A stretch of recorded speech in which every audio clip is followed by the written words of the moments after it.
Today, that cooperation is broad and it is comprehensive in the areas of defense, maritime security, law enforcement, trade, investment, agriculture, energy, transport, labor, health, education, disaster response, tourism and culture, addressing domestic, regional, and international challenges. Iyan ang pambungad na mensahe ni Pangulong Ferdinand R. Marcos Jr. kasabay ng pag-alala hindi lang sa 80th anniversary ng diplomatic relation ng Pilipinas at Estados Unidos, kundi ang 250th anniversary ng U.S. Declaration of Independence at 75th anniversary ng Mutual Defense Treaty, na isa sa mga haligi ng nagpapatuloy na kooperasyon sa depensa at seguridad ng dalawang bansa. Ibinahagi ng Pangulo na bilang pinakaunang leader mula sa ASEAN na inimbitahan sa White House sa ikalawang termino ni US President Donald Trump, nagkaroon sila ng produktibong pag-uusap na magbibigay ng panibagong momentum para sa patuloy na high-level exchanges.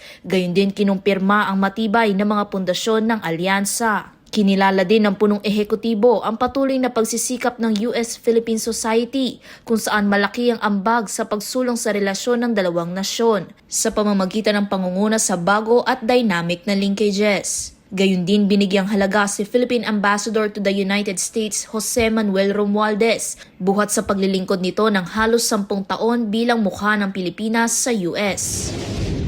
Samantala, binigyan diin ni Pangulong Marcos Jr. ang pag-aabang ng Pilipinas sa patuloy na suporta ng US sa ASEAN community sa paraan ng comprehensive strategic partnerships, lalo na at Pilipinas ang chair nito ngayong taon.